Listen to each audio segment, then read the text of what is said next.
Let me describe a pattern and you tell me if this sounds familiar. You eat a normal lunch, an hour later, you hit a wall. Heavy eyelids, foggy brain, and a pull towards something sweet just to function. By late afternoon, you're hunting for a snack even though you just ate. And meanwhile, your waistline keeps creeping up even though your habits haven't changed. When women describe this to me, they almost end this in the same way. I know something shifted. I can feel it, but everyone keeps telling me I'm fine. Today, we're going to give that shift a name: insulin resistance in plain English. Here's a foundation from season 3. Insulin is not a villain, it's an energy director. When you eat, food breaks down into fuel, much of it as blood sugar.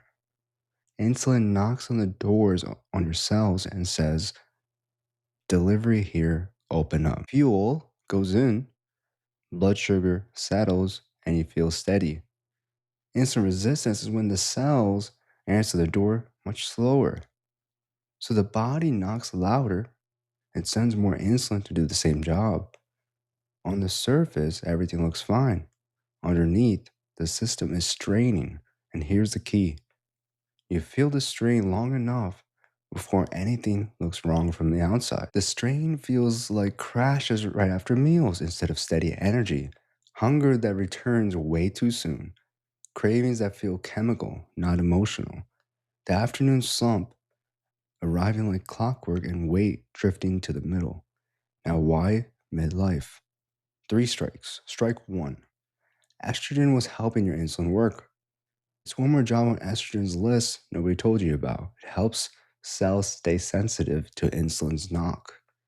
When estrogen settles lower, the doors get harder of hearing.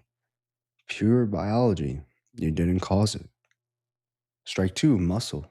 Muscle is the biggest customer for blood sugar in your body. Healthy muscle soaks up fuel like a sponge, making insulin's job easy. Midlife quietly shrinks that sponge unless you fight for it. Strike three: the sleep and stress loop from the last two episodes. Broken sleep and elevated cortisol both make the cells more resistant to insulin's knock.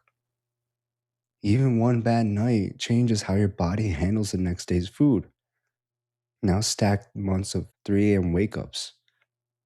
So the woman in midlife lost hormonal support, has a shrinking sponge, and is running on broken sleep and stress.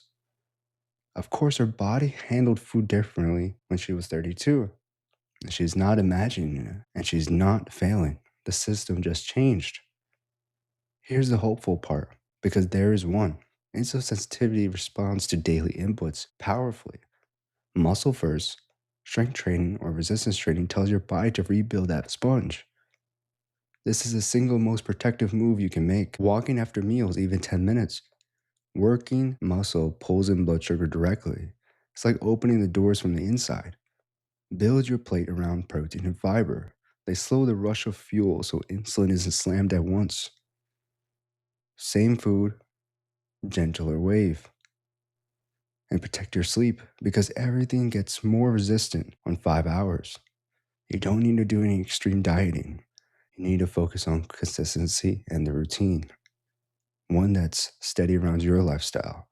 Steadier meals, stronger muscles, daily movement, better nights.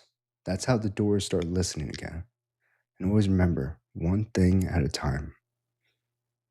Next episode, we're going to go deeper on the tool I keep pointing at: strength training, and why at 35 it stops being optional and becomes protection. I'll see you in the next episode.